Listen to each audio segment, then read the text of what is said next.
All right, let's dive into something that might just change how you look at your biggest challenges. It's this fascinating paradox, this idea that the most powerful solution is often the one we don't even see.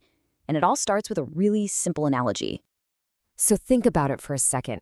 Picture the most overwhelming obstacle you can imagine, a real brick wall of a problem. Now, what if I told you the answer wasn't some huge, powerful force, but something almost invisibly small? That's the big question we're going to unpack right now. First up, let's talk about what's called the size paradox. And this is really the core of the whole thing.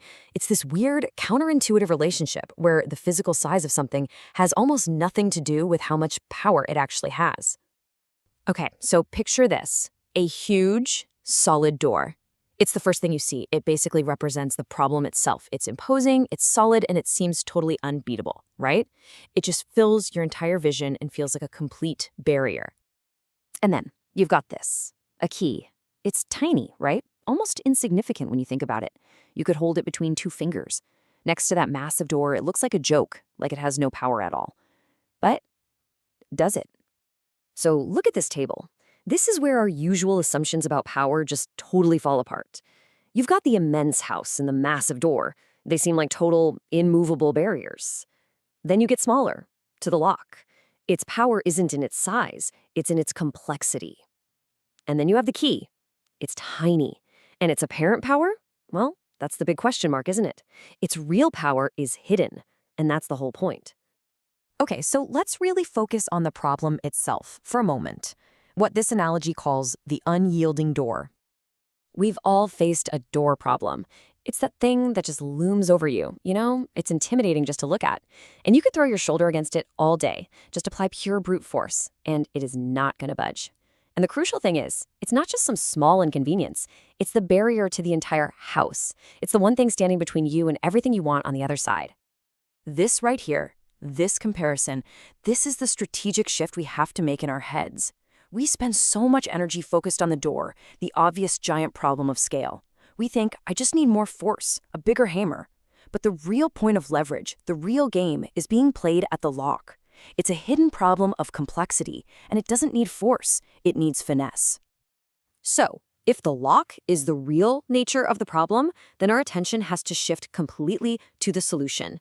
And it's time to talk about the hero of this story, the overlooked key. And this is the big aha moment. Just let that sink in for a second. The smallest of all has the power to unlock the entire house. This changes everything. It proves it's not about matching the door's massive size, it's about perfectly matching the lock's unique, complex shape. So what the key really represents is what we call a thoughtful solution. It's the physical form of insight beating brute force. It's small, it's precise, and it's designed with this deep, intimate understanding of how the problem actually works. It doesn't fight the lock, it just fits it perfectly. And that brings us to our final and honestly our most important section. We're going to take this cool analogy and turn it into a principle you can actually use in your life. Let's talk about the power of small. Here it is. This is the ultimate lesson. When we're up against our own massive doors, in our careers, in our relationships, our personal goals, our first instinct is almost always to just push harder. But that's just us fighting the door again. This idea teaches us that real progress, real breakthroughs, they don't come from overwhelming the obstacle. They come from understanding it. So how do you actually find your key? Well, it's kind of a three-step process. First, and this is the hardest part, stop pushing the door. Seriously, if what you're doing isn't working, doing more of it isn't the answer. Take a step back. Second, get up close and really examine the lock. What is the real mechanism that's holding you back? Not the big, scary surface problem, but the specific, intricate system at its core. And finally, number 3, design the key. Craft that small, targeted, thoughtful solution that fits that one specific mechanism perfectly. And that leaves us with one final question to think about. I want you to look at the biggest, most unyielding door in your life right now.